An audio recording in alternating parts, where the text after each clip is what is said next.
Shalom, Bapak Ibu, Saudara-saudari terkasih. Kita bertemu kembali dalam Inspirasi Sabda bagi Keluarga. Hari ini, Jumat 10 November tahun 2023. Sabda Tuhan diambil dari Injil Lukas bab 16 ayat 1 sampai 8. Mari kita membuka hati untuk mendengarkan sabda Tuhan.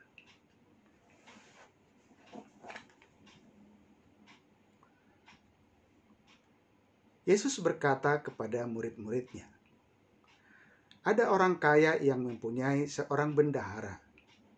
Kepadanya disampaikan tuduhan bahwa bendahara itu menghamburkan miliknya. Lalu ia memanggil bendahara itu dan berkata kepadanya, 'Apa ini yang kudengar tentang engkau? Berilah pertanggungjawaban atas apa yang engkau kelola, sebab engkau tidak boleh lagi bekerja sebagai bendahara.' Kata bendahara itu di dalam hatinya, 'Apakah yang harus aku perbuat? Tuanku memecat aku dari jabatanku sebagai bendahara. Mencangkul aku tidak kuat. Mengemis aku malu. Aku tahu apa yang akan aku perbuat, supaya apabila aku dipecat dari jabatanku sebagai bendahara, ada orang yang akan menampung aku di rumah mereka.' Lalu ia memanggil seorang demi seorang yang berhutang kepada tuannya. Katanya kepada yang pertama, 'Berapakah utangmu kepada tuanku?' Jawab orang itu, 100 tempayan minyak. Katanya kepada orang itu, 'Terimalah surat utangmu, duduklah, dan tulislah segera 50 tempayan.' Kemudian ia berkata kepada yang kedua, 'Berapakah utangmu?' Jawab orang itu, 100 pikul gandum. Katanya kepada orang itu, 'Terimalah surat utangmu dan tulislah 80 pikul.'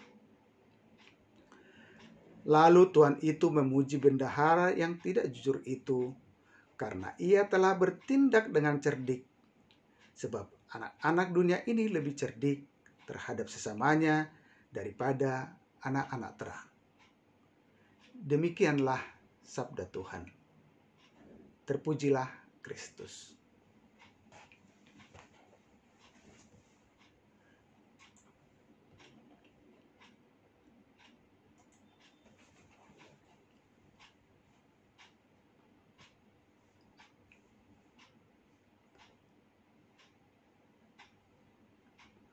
Saudara-saudari yang dikasihi Tuhan, Shalom.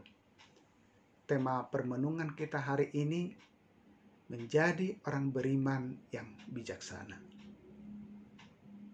Saudara-saudari terkasih, bila seorang yang bijak menghadapi masalah, maka dia akan bertindak atau memberikan respon berdasarkan akal sehat dan logis, sehingga dapat mengambil sikap yang tepat dalam menghadapi keadaan.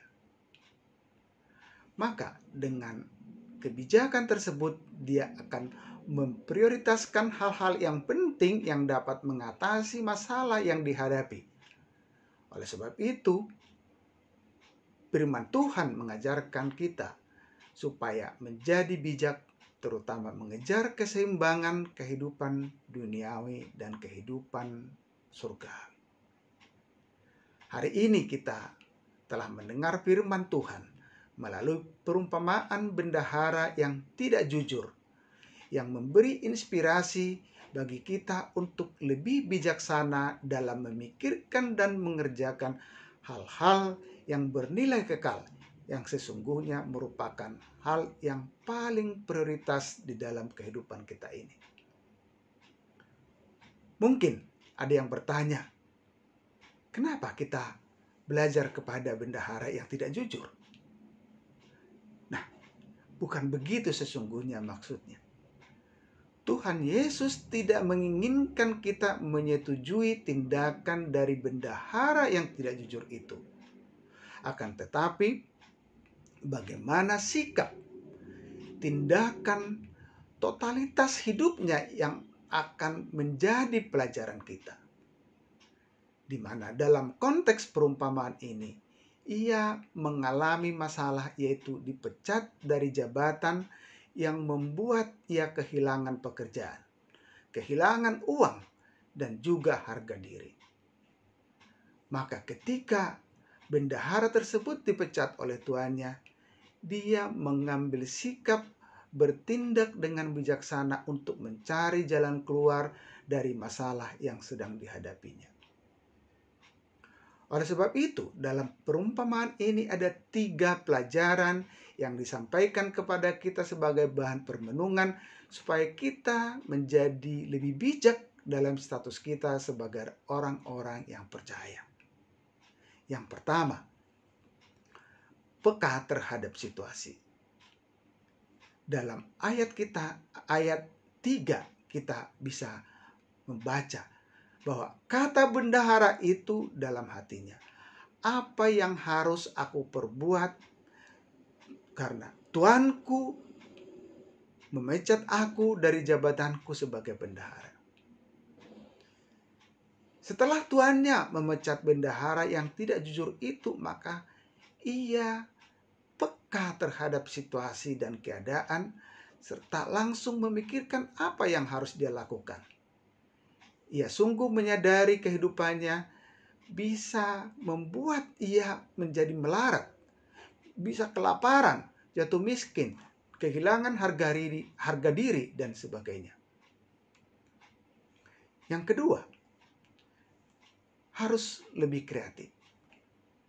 Kata bendahara itu, aku tahu apa yang akan aku perbuat supaya apabila aku dipecat dari jabatanku sebagai bendahara dan ada orang yang menampung aku di rumahnya. Sebelum dipecat, bendahara itu melakukan perbuatan-perbuatan yang dapat menyelamatkan hidupnya di kemudian hari, di mana ia mengurangi semua hutang-hutang dari orang-orang yang berhutang kepada tuannya dengan harapan supaya mendapat belas kasihan dari mereka nantinya ketika dia sudah tidak bekerja lagi. Nah, kembali kita bertanya kepada diri kita sendiri. Apa yang kita kerjakan dengan keselamatan yang Tuhan berikan kepada kita? Apa yang kita lakukan supaya kita tetap memiliki persekutuan yang akrab dengan Tuhan?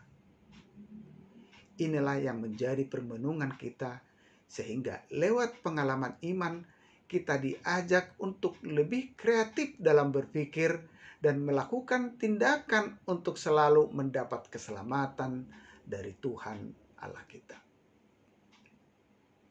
Yang ketiga, dia memiliki totalitas jati dirinya, di mana bendahara tersebut sangat fokus untuk menyelamatkan dirinya, sehingga membuat ia begitu tanggap, peka, berusaha berjuang untuk menyelamatkan keterpurukan materi ataupun kebutuhan hidupnya jika ia tidak menjabat sebagai bendahara lagi. Maka pembelajaran bagi kita sebagai orang percaya yang memiliki jaminan keselamatan, seharusnya lah kita memiliki totalitas terhadap jati diri kita sebagai murid-murid Kristus. Saudara-saudari yang terkasih, hidup ini memang memiliki kebutuhan-kebutuhan duniawi yang harus dipenuhi. Baik kebutuhan jasmani, kebutuhan sosial, aktualisasi diri, dan sebagainya. Tetapi firman ini mengingatkan kita supaya tetaplah mengetahui dan menyadari bahwa hidup di dunia ini hanyalah sementara, sedangkan hidup yang kekal hanya ada dalam kerajaan surga. Maka firman Tuhan mendorong kita untuk menjadi lebih bijaksana dan bersikap selalu tanggap dan peka terhadap keadaan rohani kita, dan juga dijalankan dengan penuh kreativitas serta totalitas terhadap segala tindakan, sehingga nyatalah jati diri kita sebagai orang-orang yang percaya, yang mengutamakan kehidupan yang kekal.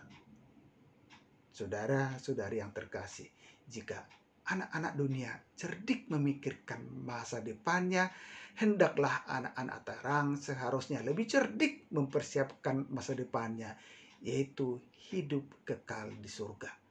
Marilah kita mengajak keluarga kita, anak-anak kita, agar dapat bertindak lebih tanggap atau peka terhadap situasi, kreatif dalam karya, dan melakukan segala sesuatu dengan totalitas, sehingga sebagai anak-anak terang semua akan bertindak lebih bijak, terutama mengejar hal-hal yang bersifat surgawi. Semoga